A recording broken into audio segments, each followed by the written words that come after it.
రాజుగారు ఫారెస్ట్ లోకి వెళ్ళిపోయాడు. వేటాడుతున్న ఈ బిజీలో ఏదో పెద్ద శబ్దం వినిపించింది. వాళ్ళు పోయేవాళ్ళు అడవి మనుషులు, వాళ్ళ జాతి వాళ్ళు కాకపోతే వాళ్ళు కాల్చుకుని తినేస్తారు, చంపేస్తారు. రహస్యంగా వచ్చేస్తున్నారు. వాళ్ళంతా కూడా బాణాలు విసరడం కొట్టారు. అరణ్య మార్గంలో పరుగులు తీస్తా ఉన్నాడు. నన్ను రక్షించండి, రక్షించండి. ఒక చిన్న గ్రామానికి చెందిన ముగ్గురు యవనస్తులు ఈ కట్టెలు కొట్టడానికి దేనికో మొత్తానికి అడవిలోకి వెళ్ళారు.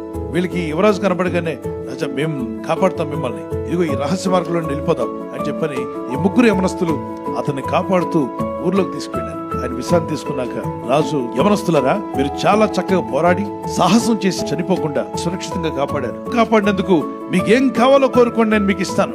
మొదటివాడు వాడు అటు ఇటు చూసి, సార్ నాకు ఉద్యోగం లేదు సార్, నాకు జాబ్ లేదు, నా ఇంటిని పోషించుకోలేకపోతున్నాను, మా పేరెంట్స్ కి సాయం చేయాలనుకుంటాను.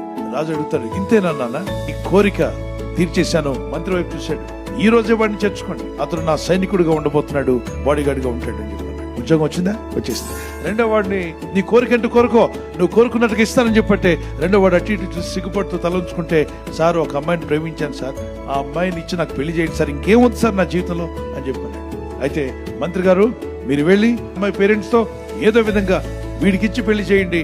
ఓకే, నో ప్రాబ్లం సార్ అని రాసేస్తున్నారు. మూడో వాడిని అడిగారు, బాబు నీకేం కావాలి కోరుకో మూడో వ్యక్తిగా అంటే, సార్ మీరేమనుకోనంటే ఒక మాట అడుగుతాను, నేనేమనుకోని చెప్పండి, నాకేమొద్దు సార్.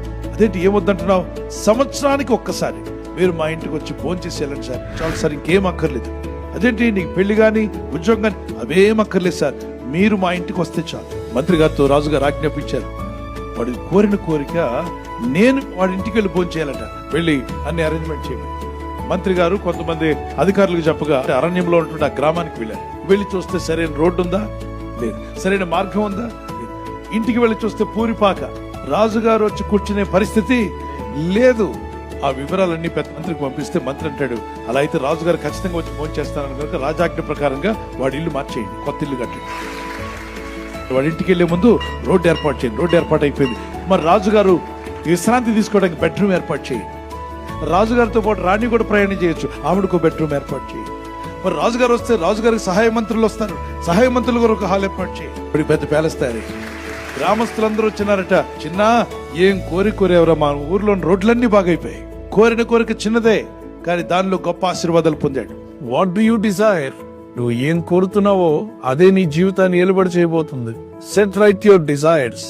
ఈ రోజు మనం కోరుకోవాల్సింది ఏమన్నంటే, ప్రభు నాకు ఉద్యోగం ఇస్తే చాలు, ప్రభు నాకు వివాహం చేస్తే చాలు, ప్రభు నాకు అది ఇది కాకుండా నీవు కోరాల్సింది, తండ్రి నీవు ఉంటే చాలు, యేసయ్య నీవు ఉంటే చాలు, నీవు నాలో ఉంటే చాలు, యేసు నీవు నా గృహంలోకి రా, నా హృదయంలోకి రా.